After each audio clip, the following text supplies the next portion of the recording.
selaku koordinator divisi hukum dan penyelesaian masalah sengketa ya Pak, Ya, Bawaslu Jakarta Utara. Bapak, saya dari Fokus 1 ini mau menanyakan tentang sosialisasi dan implementasi peraturan dan non peraturan Bawaslu Pak. Peraturan dan non peraturan. Ini bisa dijelaskan bagaimana maksud penjelasannya Pak? baik. Kalau dengan sosialisasi terkait peraturan dan non peraturan Bawaslu, itu ada dua sebenarnya. Kita bermain regulasinya dari Perbawaslu dan Undang-Undang Nomor 7 tahun 2017. Selain daripada itu juga ada edaran dan instruksi. Ini yang perlu dipahami oleh teman-teman Panwascam, PKAD dan undangan eksternal. Diharapkan jika mereka sudah memahami ini, maka kemudian insya Allah pemilu akan berjalan dengan lancar karena saling mengawasi. Jadi itu kira-kira Pak. Ya, alhamdulillah, terima kasih Pak. Di sini kita juga menemukan ada tagline bersama Bawaslu tegakkan keadilan Pak. Bersama rakyat awasi pemilu ya Pak.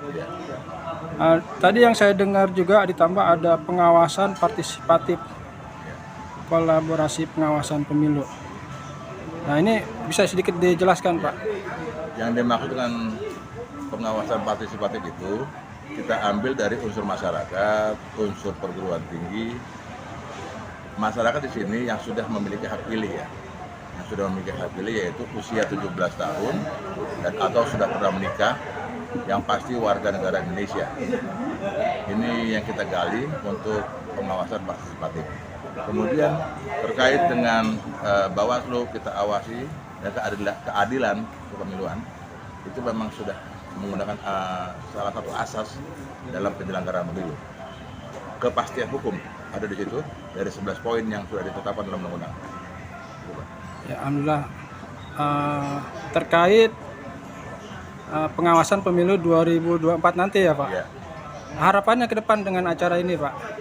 Harapan ke depan meminimalisir pelanggaran-pelanggaran yang terjadi. Kalau menghilangkan nggak mungkin lah ya, tapi meminimalisir itu pasti. Harus dipastikan bahwa sedikit mungkin pelanggaran, maka bisa dikatakan pemilu itu berhasil. Jadi bukan berhasil pemilu itu karena banyaknya penanganan pelanggaran, tapi sedikitnya pelanggaran yang terjadi. Artinya sosialisasi berhasil sampai ke masyarakat dan dipahami secara utuh. Demikian Pak.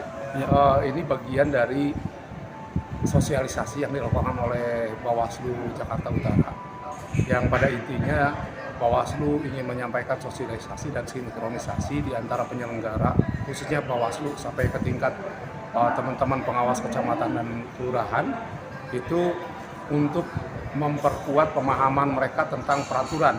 Tapi di luar peraturan tentu saja ada juga yang bukan peraturan, misalnya soal surat-surat edaran. Nah, tahapan saat ini sedang dalam tahapan coklit Pantali. Nah, itu diantaranya juga memperkuat pengawasan terhadap pencocokan dan penelitian Pantali untuk membentuk daftar pemilih. Terus kedua ada soal DPD, sedang verifikasi Dewan Perwakilan Daerah untuk Jakarta. Nah, oleh karenanya melalui sosialisasi ini diharapkan akan memperkuat pengawasan dan dukungan publik terhadap pengawasan. Tetangga, ini yang harus kita jaga. Kenapa? Jakarta Utara, saya pikir kalau 2019 bisa mencapai anomali saya menyebutnya. 2017 Jakarta Utara menjadi bintang. Begitu 2019 Jakarta Utara justru saya lebih banyak khawatir dengan Tebet. Ada daerah yang pemilihnya nggak tercatat. Ada daerah yang kebutuhan surat suaranya sampai jam 1 siang, sampai jam 12 siang hampir tidak terpenuhi. Orangnya udah banyak di situ. Ada orang di Jakarta Selatan yang turun dari apartemen dan mereka merasa tidak tercatat. Jakarta Utara relatif lebih baik 2019 dan ini kita teruskan. Legalitas proses dan hasil serta menjaga agar hasil pemilu mendapat kepercayaan publik ini yang paling sulit. Kenapa? Pagi-pagi kita tahapan baru berapa sih? Mulai tahapan verifikasi partai politik. Ramai. Sampai sekarang sisanya masih ada tuh di DKPP. Hari ini Ketua KPU Bapak Hasyim Asyari menghadap sidang DKPP. Verifikasinya sudah selesai. Hampir tidak ada beberapa kasus di Jakarta, termasuk Jakarta Utara terkait itu, tetapi tidak seperti yang ada di DKPP. Ini saya titipkan kenapa? Karena ini menarik, pemilu yang sangat menarik. Pertama kali Ketua KPU RI, Ketua dan anggota yang kemarin tidak boleh, juga Sekjen KPU RI, Ketua KPU Sulut bersama anggota, Ketua KPU Sangihe bersama beberapa anggota di DKPP kan oleh anggota KPU Sangihe. Ini menarik, belum pernah terjadi dan tidak terjadi di Bawaslu. Saya berharap ini kita terjaga ya, agar hal seperti ini tidak terjadi. Seorang anggota KPU kabupaten menggugat, menuntut ke DKPP sampai ke tingkat RI-nya.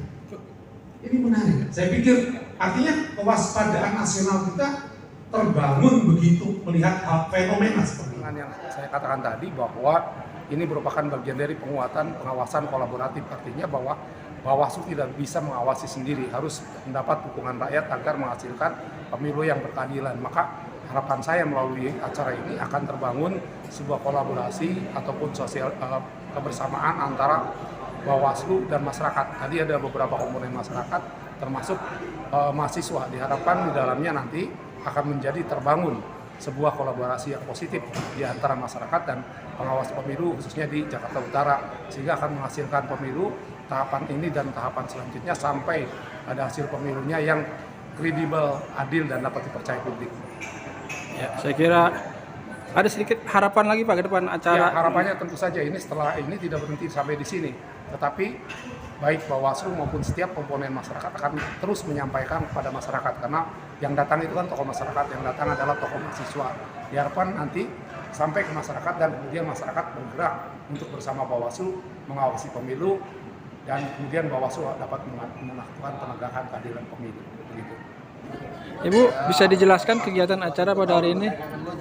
Hari ini Bawaslu Kota Jakarta Utara sedang melakukan kegiatan yang tujuannya adalah sebagai bagian dari sosialisasi dan implementasi dari peraturan Bawaslu dan juga yang sifatnya non peraturan Bawaslu terkait dengan tahapan yang saat ini sedang berjalan, yaitu pemutahiran data pemilih, dan lebih spesifik lagi sekarang tahapannya sudah pada tahapan pencocokan dan penelitian, jadi kayak coklit gitu.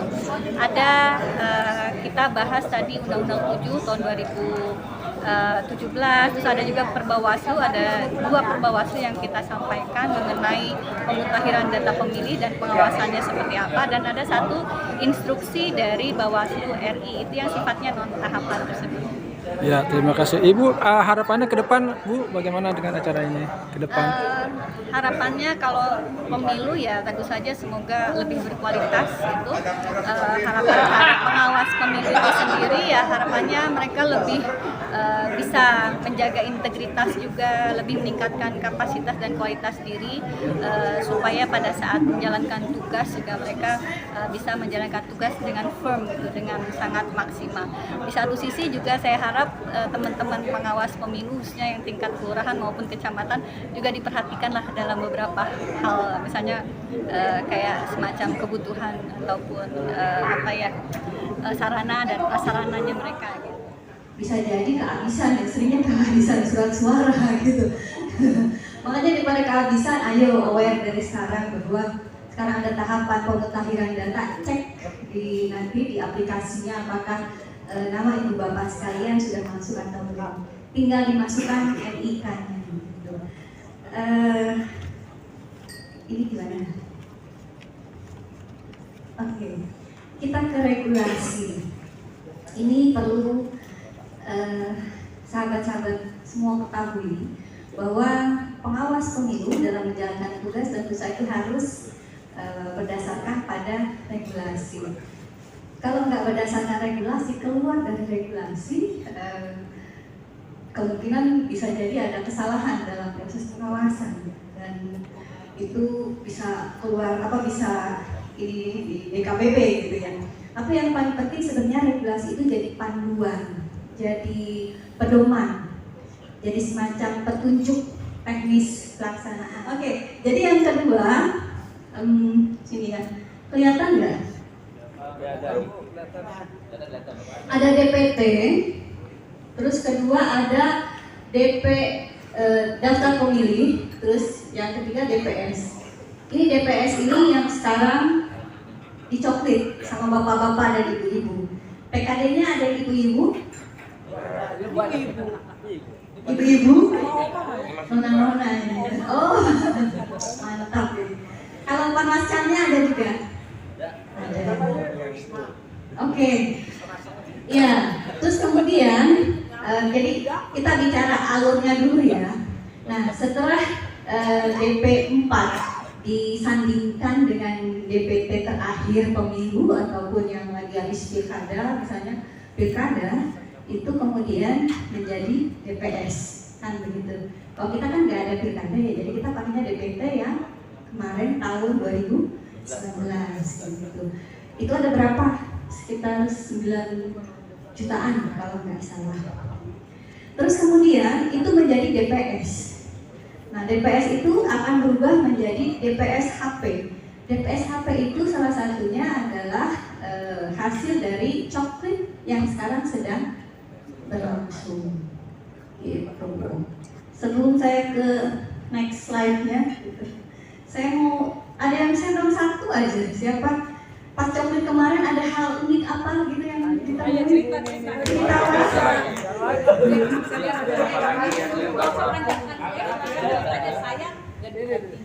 ada apa?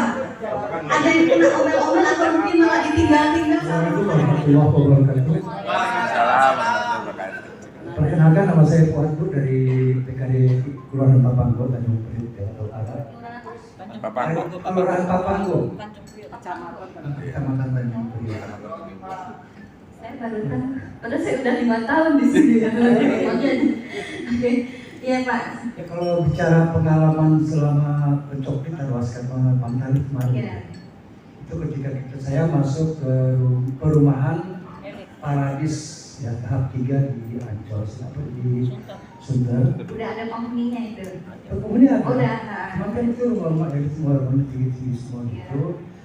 Nah itu pun kita masuk ke situ itu harus ada akses, kan? Kita lewat dari kepala koordinator keamanan di situ kawal gitu. Dan kebetulan pun Pantalinya adalah staf RW di situ sendiri, jadi untuk pasca itu kita gampang masuk. Cuma yang jadi permasalahan ketika kita masuk, walaupun kita ada pakai kepala keamanan di situ, ternyata kita mestinya susah. Bukan mesti kita beliau segala macam itu kan. Dia nggak segampang itu bukan, karena kan dia udah ada kamera CCTV sendiri di dalam rumahnya, ada siapa di situ. Pernah juga ketika kita masuk yang keluar suara gongongan anjing dulu. Dan ketika keluar bukan tuan rumahnya dulu, mau pembantunya dulu yang keluar. Dan ketika pembantu di keluar, dia masuk lagi. Kita tanya ada tuan rumahnya, ada bisa ketemu. Ya alhamdulillah sih masih bisa mau nemuin dia ya. Walaupun ketika kita ketemu, dia nggak ngasih pintu untuk dibuka untuk kita masuk. Jadi kasih tuh Pantalinya dari luar pagar. Dia keluarin kaca, minta kartu keluarga, jadi dia masih ngasih kartu keluarga. Itu Pantalinya sambil nongkrong ya kakak itu sampai dibawa depan pagar itu. Yang itu kalau di foto bagus ya dicerita. Videonya pun masih ada, saya pegang videonya. Dan nanti aja. Terima kasih. Bapak siapa tadi? Pak Fuad. Pak Fuad, ya. Terima kasih Pak Fuad sharingnya. Saya yakin ada banyak cerita yang sama maupun berbeda nih. Ya, suka dukanya ikut Pantali.